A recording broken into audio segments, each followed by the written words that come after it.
शिवारात कुरेशी गली भागातून 7 मेच्या रात्री शहर पोलिसांनी पकडलेल्या 44 जनावरांच्या खरेदी विक्रीचा पुरावा सादर न केल्याने अखेर हिंगोली पोलिसांनी 15 मे रोजी 15 जणांवर गुन्हा दाखल केला आहे। 7 मे रोजी काही जनावरे कत्तलीसाठी नेण्यात जाणार असल्याची माहिती हिंगोली शहर पोलिसांना मिळाली।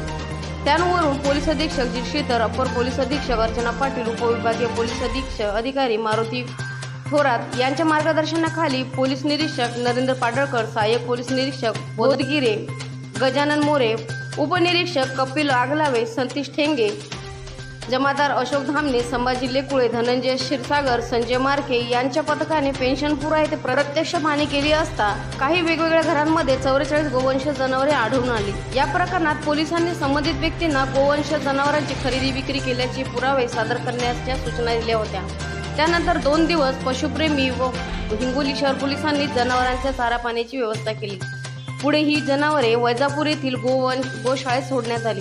दरम्यान या प्रकरणात 7 दिवसानंतर गोवंश जनावरांच्या खरेदी विक्रीचे पावत्या व इतर पुरावे सादर न करण्यात आल्याने आज 15 मे रोजी पोलीस निरीक्षक नरेंद्र पाडळकर यांनी हिंगोली शहर पोलिसात तक्रार दाखल केली। यावरून पोलिसांनी मोहम्मद शाहिद, अब्दुल शवाहिद नाईक, शाहीन नाईक, मतीन नाईक, शेख अनवर, शेख शरीफ, शेख जलील, शेख अहमद, शेख सद्दाम, शेख ख्वाजा, शेख पाशा, शेख नजीर, सय्यद अली, सय्यद नूर, मोहम्मद अनीस, मोहम्मद युनुस, शेख मुजीब, शेख मोईन, शेख फिरोज, शेख फकीर, शेख हरबाज, ज्ञानेश्वर शंकर तरके, शेख लिकायत, शेख रजाक, अहमद हुसेन, शेख आयूब यांच्या विरुद्ध महाराष्ट्र प्राणी संरक्षण सुधारणा अधिनियमांतर्गत गुन्हा दाखल केला।